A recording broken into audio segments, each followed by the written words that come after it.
already, you know, I'm hearing about these young kids getting killed in the street. You know what I mean? We got a little light, but it's not even hot. And you know how, you know, usually when it gets hot, that's when all the action and, you know, the murders and all of that starts, it starts going up dramatically. And that concerns me. That really concerns me. I think we are seeing the effect of, you know, this drug culture and saying, you know, it's cool to be a drug dealer. You know what I mean? It's cool to murder somebody and not to truly value life. I think right now, man, we're seeing the impact of that on the youth.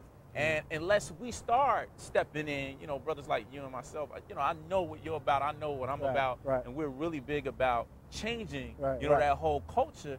But we have to really, really drive that home with these young people. Definitely. You know, otherwise we're going to continue to see, you know, these kids strung out on drugs, you know, wanting to sell drugs, thinking they can be like Jay-Z. You know what I mean? I'm going to put it out there.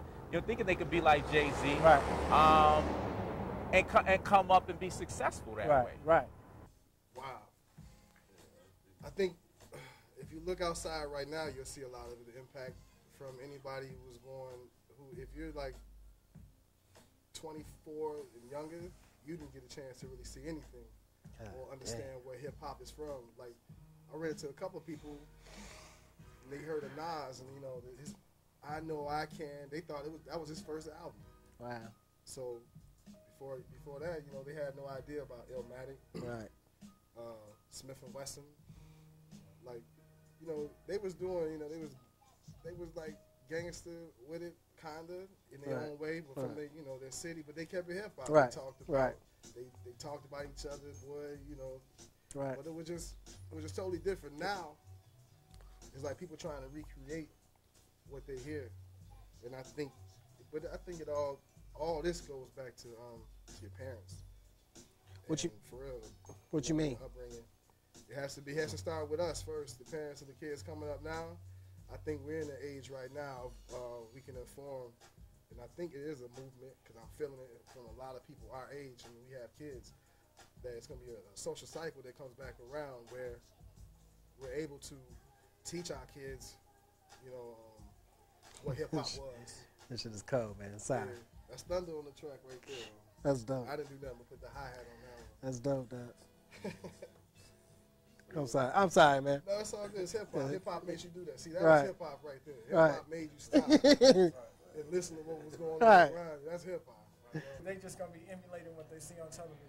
We live this fabricated lifestyle of driving around in cars that we can't afford when our credit is all shot up, rocking this jewelry that we got on credit by co-signing our cousin's name.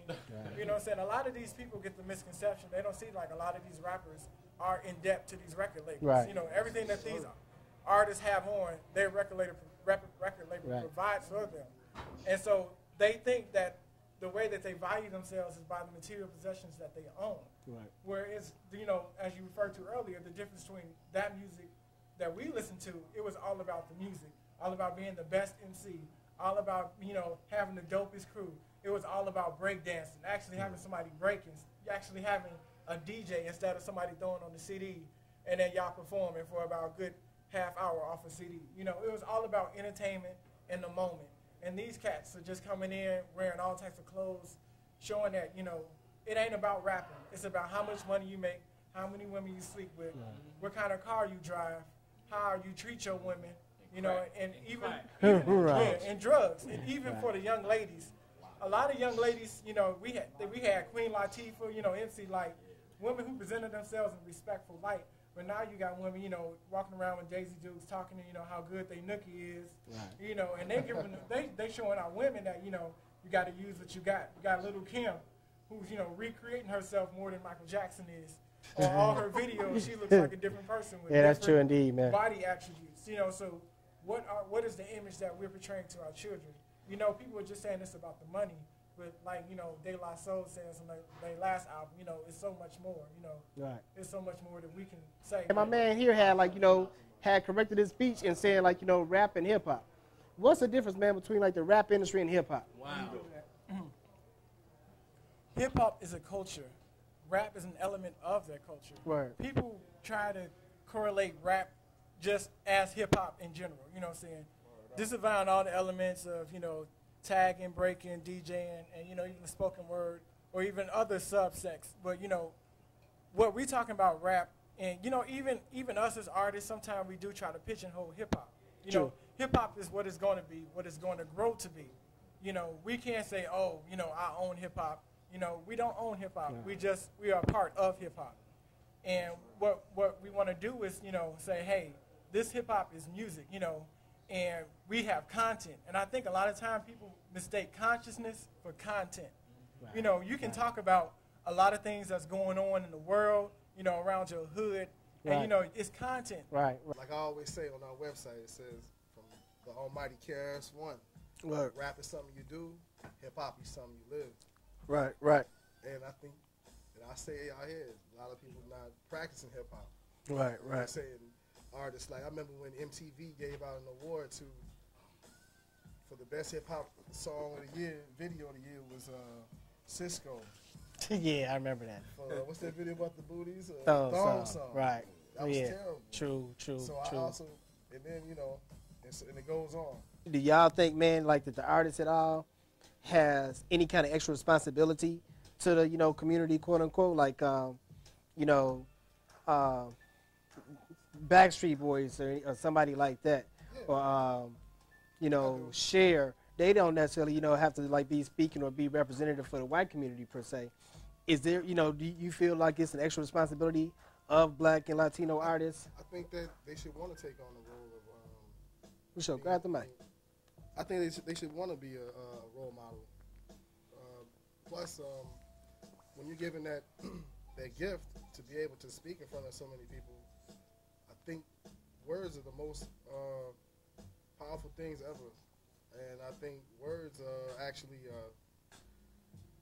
you can, you know, there's a couple of situations that I've had where I've used words and I've changed my terminology recently because of karma.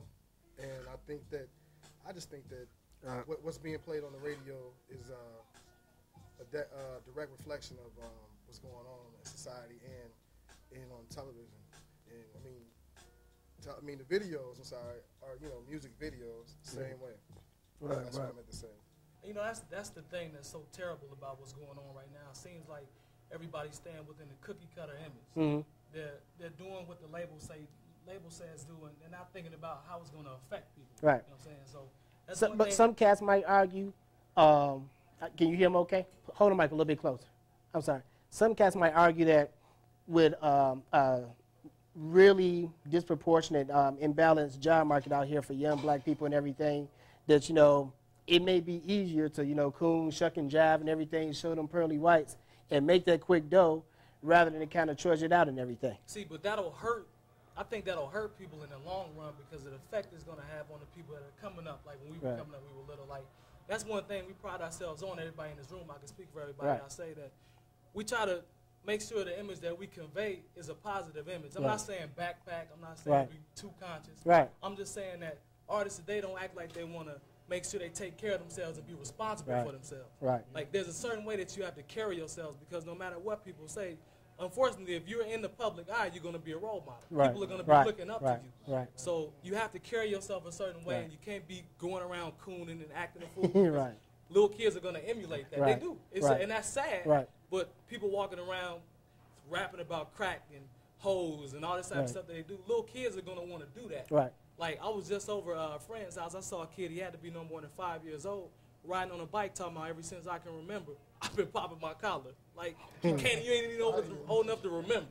You know what I'm saying? So you got to be careful with how you carry yourself, man. You're responsible for people when you put music out.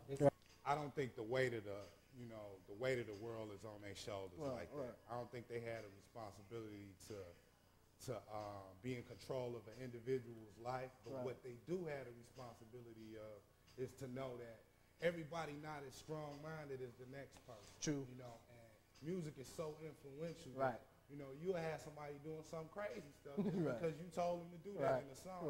And it might sound silly, but, you know, that has happened before. So you do definitely need to filter what you say.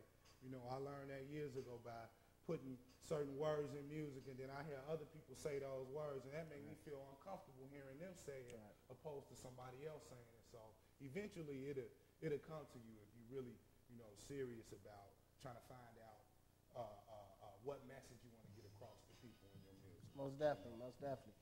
Absolutely.